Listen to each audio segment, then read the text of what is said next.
اتنے میں صلاح الدین آ جاتے ہیں۔ سپاہی ان پر تلواریں تان لیتے ہیں۔ صلاح الدین ایک سپاہی کو قتل کر کے محل میں آتے ہیں۔ نصیر الدین حیران ہو جاتا ہے۔ صلاح الدین کہتے ہیں مجھے قید میں ڈالا، شیرکو کو قیدیوں کا پیچھا کرنے سے منع کیا، میرے باپ کے تخت پر قبضہ کر لیا اور اب ہمارا مقصد اس ردی کے حوالے کر رہی ہو۔ پھر وہ اس کاغذ کے ٹکڑے کو پھاڑ دیتے ہیں اور باربن سے کہتی ہیں جاؤ جا کر گبریال سے کہو صلاح الدین کی تلوار اس کی منتظر ہے۔ باربن چلا جاتا ہے۔ پھر نور الدین کے تمام حمایتیوں کو اندر آنے کا حکم دیتے ہیں اور حکم دیتے ہیں کہ وزیر کی مہر امیر اصفہانی کو دی جائے۔ نصیر الدین کو محل سے نکالنے کا حکم دیا جاتا ہے۔ جب تک میں واپس نہ آ جاؤں نصیر الدین محل میں نہ آئیں گے۔ جس نے میرے حکم کو توڑا وہ میری تلوار کا مزہ چکھے گا اور شیرکو اپنے عہدے کو سنبھالیے، میں وکٹوریہ اور بلیک فورٹ کے پیچھے جاؤں گا۔ سریا بھی قیدیوں کو ڈھونڈنے نکلتی ہے۔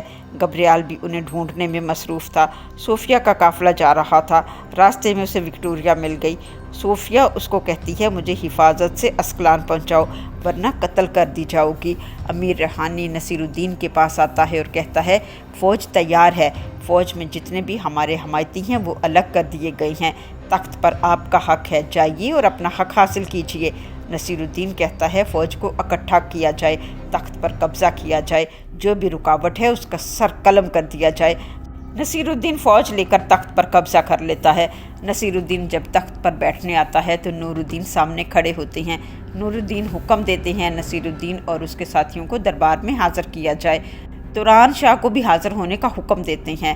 نور الدین امیر ریحانی سے کہتے ہیں میں نے تمہیں عہدہ دیا تھا، تم نے امور سلطنت کو درہم برہم کر دیا، میرے بیٹے کے ساتھ تم نے گستاخی کی، میرے بیٹے سے گستاخی میرے ساتھ گستاخی ہے، آج سے تمہارے پاس کوئی اختیار نہیں ہے، میری سلطنت کو ٹھگوں کی ضرورت نہیں ہے۔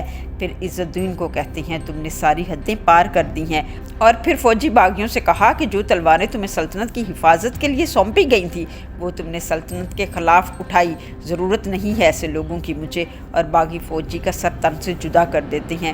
نور الدین نصیر الدین کے سر کو مونڈی پر رکھ دیتے ہیں۔ نصیر الدین کہتا ہے آپ یاد کرو میں آپ کا بھائی ہوں، ایک ہی جگہ پر ہم کھیلے ہیں، مگر نور الدین کہتے ہیں تم نے سلطنت کو خراب کیا۔ پھر تلوار اس کی پگڑی پر مارتے ہیں اور حکم دیتے ہیں تمہیں یہ ذلت ساری زندگی یاد رہے گی، اسے لے جائیے اور اس کے گھر میں اس کو نظر بند کر دیں اور کل اسے جلا وطن کر دیا جائے۔ نصیر الدین اپنی ہٹ درمی پر قائم ہے اور کہتا ہے میں نے کچھ نہیں کیا۔ نور الدین توران شاہ سے کہتے ہیں تم نے گبریال سے مل کر مجھ پر وار کیا؟ توران شاہ کہتا ہے میں غدار نہیں ہوں۔ سلطان کہتے ہیں مجھ پر وار کرو۔ توران شاہ کہتا ہے گبریال نے میرے بھائی کو قتل کیا، میں اس کے ساتھ کیسے مل سکتا ہوں؟ سلطان پوچھتے ہیں تم تو قید میں تھے، تمہارے کمرے کا دروازہ کس نے اور کیسے کھولا؟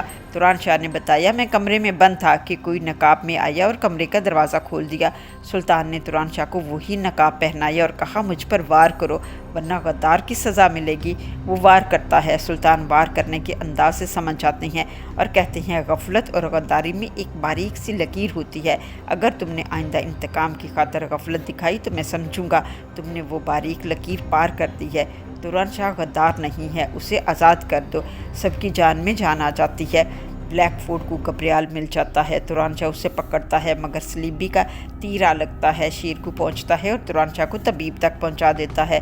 گبریال اور صلاح الدین کے درمیان لڑائی ہوتی ہے۔ گبریال سمندر میں گر جاتا ہے۔ صلاح الدین حکم دیتے ہیں گبریال کی لاش کو تلاش کیا جائے۔ صلاح الدین کے ساتھی بلیک فورٹ کو گرفتار کر لیتے ہیں۔ سریا صوفیہ کا راستہ روکتی ہے، وہ حملہ کرتی ہے، وکٹوریہ بھاگ جاتی ہے۔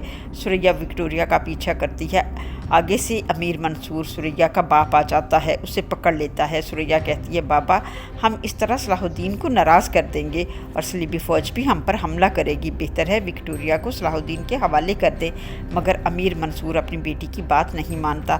صلیبی فوج آ جاتی ہے، لڑائی ہوتی ہے، وکٹوریہ پر امیر منصور تیر چلا کر اسے زخمی کر دیتے ہیں اور اٹھا کر اسکلان لے جاتے ہیں۔ باربن کو اطلاع ملتی ہے وکٹوریہ اسکلانیوں کے پاس ہے۔ باربن اسکلان پر حملہ کرتا ہے۔ نور الدین کو اطلاع ملتی ہے وکٹوریہ اسکلانیوں کے پاس ہے اور صلیبی فوج اسکلان جا رہی ہے۔ نور الدین اپنی فوج کو تیاری کا حکم دیتے ہیں کہ صلیبیوں کا مقابلہ کیا جائے۔ صلیبیوں نے اسکلانیوں کی خیمہ بستیوں پر حملہ کر دیا۔ صلاح الدین، نور الدین اور شیرکو اپنی فوج کے ساتھ خیمہ بستیوں میں آتے ہیں، صلیبیوں کا مقابلہ کرتے ہیں۔ صلاح الدین سے باربن کہتا ہے اسکلانیوں نے تمہاری حکم عدولی کی ہے، ان کی خاطر اپنے آپ کو خطرے میں نہ ڈالو۔ صلاح الدین کہتے ہیں یہ ہماری پناہ گاہ میں ہیں، ان کی حکم عدولی کا حساب میں خود لوں گا، تمہارے حوالے ہرگز نہ کروں گا۔ اور گبریال اپنے انجام کو پہنچ چکا ہے، وہ قتل ہو چکا ہے۔ وکٹوریہ یہ سن کر طیش میں آ جاتی ہے۔ صلاح الدین وکٹوریہ کو قید کر لیتا ہے۔ باربن، صلاح الدین اور نور الدین کے درمیان خیمے میں تبادلے کی گفتگو ہوتی ہے۔ باربن کہتا ہے وکٹوریہ کے بدلے حج کے راستے چھوڑ دیتا ہوں اور اسکلان کے بدلے تم بلیک فورٹ کو رکھ کر صلیبی فوجوں سے تبادلے کی بات چیت کر لو۔ نور الدین قیدیوں کی رہائی کا بھی مطالبہ کرتے ہیں اور کہتے ہیں میں وکٹوریہ کو خود یروشلم پہنچاؤں گا اور تم قیدی صلاح الدین کے حوالے کرو گے۔ وہ مان جاتا ہے۔ گبریال کا بھائی گریگل صلاح الدین کے قریبی ساتھی احمد اور ابراہیم کو قید کر لیتا ہے اور اسکلان میں جا کر گبریال کے کئی سپاہیوں کو موت کی گھاٹ اتار دیتا ہے اور صوفیہ کو حکم دیتا ہے کہ آج سے تم باربن کی نہیں میری وفادار بن کر رہو گی۔ نور الدین صلاح الدین کو تمام حالات سے آگاہ کرتے ہیں اور بتاتے ہیں توران شاہ غدار نہیں ہے، اسے آزاد کر دیا گیا ہے، اب ہم تمام مسلم لیڈر کو اتحاد کے لیے بلائیں گے، بوربو کو بھی۔ نور الدین کہتے ہیں صلاح الدین اور امیر منصور قیدیوں کو لینے جائیں گے اور میں وکٹوریہ کو لے کر یروشلم جاؤں گا۔ آج کے لیے بس اتنا ہی۔ نیکسٹ ویڈیو میں ہم جانیں گے گبریال کی جگہ اس کے بھائی نے لے لی ہے۔ اس کا بھائی ایک ظالم انسان تھا، کیا وہ قیدی واپس کرے گا یا صلاح الدین کو نقصان پہنچائے گا؟ اور یہ بورو کون ہے؟ یہ سب جاننے کے لیے ہمارے ساتھ جڑے رہیے، چینل کو سبسکرائب، ویڈیو کو لائک اور شیئر کریں۔ ملتے ہیں نیکسٹ ویڈیو میں، تب تک کے لیے اللہ حافظ، اسٹے بلیسڈ۔